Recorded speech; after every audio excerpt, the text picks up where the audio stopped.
নমস্কার বন্ধুরা, পঞ্চব্যঞ্জন হেসেলে আরেকটি নতুন পর্বে সবাইকে স্বাগত জানাই। আজকের রেসিপি হলো ওটসের আমলেট। তার জন্য আমি একটা বলে 4 চামচ ওটস নিয়ে নিচ্ছি, নর্মাল ওটস। এটা কুইকার কোম্পানির ওটস, আমি এটাই বেশি পছন্দ করি। তোমরা যে কোনো ওটসই ব্যবহার করতে পারো। এখানে আমি 4 চামচ, বড় চামচের 4 চামচ আমি ওটস নিয়ে নিলাম এবং এটাকে আমি গরম জল দিয়ে ভিজিয়ে রাখবো।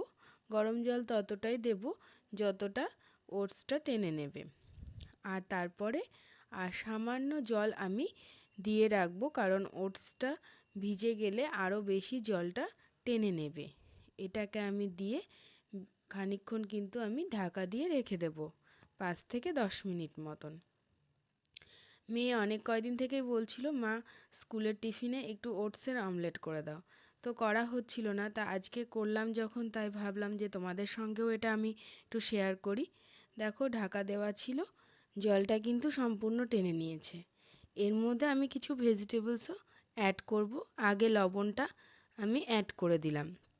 এখানে ডিম আর ভেজিটেবলসের মতন লবণ একবারে দিয়ে দিয়েছি। এখানে ক্যাপসিকাম, পেঁয়াজ, ফুলকপিটা গ্রেট করে নিয়েছি। আর গাজরটাও আমি এখানে গ্রেট করে নিয়েছি। এখানে টমেটো দিলে বেশ সুন্দর লাগে দেখতে, কিন্তু মেয়ে টমেটোটা খেতে চায় না, ওই জন্য টমেটো অ্যাড করছি না। আর এখানে তোমরা কাঁচা লঙ্কাটা অ্যাড করতে পারো বন্ধুরা। আমি এখানে শুধু গোলমরিচের গুঁড়োটাই অ্যাড করব। মেয়ে ঝাল একেবারেই খেতে পারে না, তার জন্য আমি এখানে শুধু গোলমরিচের ঝালটাই শুধু দেব।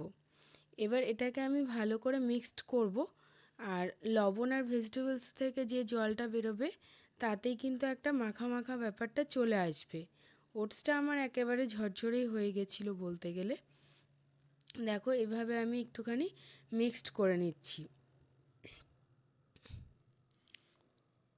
মিক্সড করা আমার প্রায় হয়ে গেছে। এবার আমি এর মধ্যে একটা ডিম অ্যাড করে দেব। আর তার সঙ্গে একটু অ্যাড করব আমি একটুখানি মিট মশলার গুঁড়ো, সানরাইজের মিট মশলার গুঁড়োটা একটু অ্যাড করব। আর গোলমরিচের গুঁড়োটা এর মধ্যে আমি অ্যাড করে দেব। দেখো, বেশ খানিকটা কিন্তু ভেজিটেবলস থেকে জল বেরিয়ে এসেছে। এবার ওই মশলাগুলো একটু অ্যাড করে দিই, দিয়ে তার সঙ্গে ডিমটাকেও আমি অ্যাড করে দেব। আর ওটসটা খুবই হেলদি একটা ফুড, যার ফলে বাচ্চাদের টিফিনে দিলে বাচ্চাদের কিন্তু অনেকটা সময় ধরে পেটটা ভরাও থাকে, আর এদিকে হজমও ভালো হয়। আবার যারা একটু ওয়েটি বাচ্চা, তাদের জন্য তো ওটস খুবই ভালো। দেখো, এর মধ্যে আমি একটাই ডিম দিচ্ছি, কারণ ডিম বেশি দিলে তো ডিমের পরিমাণটা বেড়ে যাবে, তাতে আর সেটা আবার ক্ষতিকারক হয়ে যাবে। যার জন্য আমি এখানে একটা ডিমই আমি অ্যাড করলাম। একটা ডিমেই মোটামুটি হয়ে যাবে। দুটো ডিম অ্যাড করলে আরও বেশি ভালো টেস্ট আসবে। সেটা তোমরা বড়রা খাওয়ার জন্য অবশ্যই দুটো এখানে অ্যাড করতে পারো এই পরিমাণের মধ্যে। তবে আমি বাচ্চাদের জন্য বলবো, এখানে একটা ডিমই যথেষ্ট, ঠিকঠাক একদম। আর এই ধরনের টিফিনগুলো কিন্তু প্রচণ্ড পরিমাণে হেলদি হয়, কারণ এখানে তেলটাও সেই পরিমাণে পড়বে না। সকালে যেহেতু আমার বাচ্চার হচ্ছে সকালে মর্নিং স্কুল, তো সেই কারণে ওকে সেই ধরনেরই টিফিনটা দিতে হয় আমাকে। এখানে আমি দেখো একেবারেই সামান্য পরিমাণে তেল অ্যাড করে দিলাম তাওয়া বসিয়ে দিয়ে। এবার আরেকটু ভালো করে একটু জোরে জোরে একটুখানি আমি ফেটিয়ে নিচ্ছি, তাতে একটু ফাঁপা ফাঁপা ব্যাপারটা আসবে। আর ওদের স্কুলে একটা জিনিসই বলা আছে টিফিনের ক্ষেত্রে, যে যেটা স্পুন দিয়ে খেতে পারবে সেরকম টিফিন ওদেরকে দিতে হয়। তো এটা আমি পিস পিস করে ওকে দিয়ে দিলে ও কাঁটা চামচ দিয়ে খেয়ে নিতে পারবে। দেখো, একটা আমার একদিকটা হয়ে গেছে বলতে গেলে। আমি উল্টে এবার দেখি যে কীরকম হয়েছে। দেখো, হ্যাঁ, প্রায় হয়ে এসেছে। আবার ঢাকা দিয়ে দিয়েছিলাম, দিয়ে এই পিঠটাও খানিকটা করে নিলাম।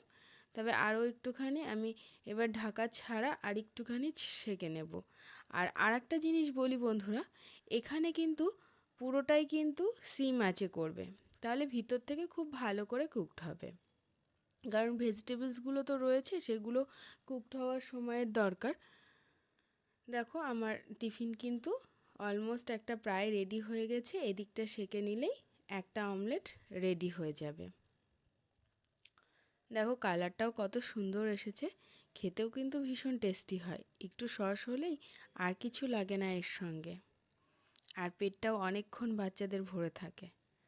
আর এই রেসিপিটা যদি ভালো লেগে থাকে তাহলে আমার চ্যানেলকে প্লিজ সাবস্ক্রাইব করে আমার পাশে থেকো, আর পাশে থাকা বেল আইকনটি প্রেস করতে অবশ্যই ভুলো না, তাহলে কিন্তু আমার নোটিফিকেশানটা তোমার কাছে আগে পৌঁছে যাবে না।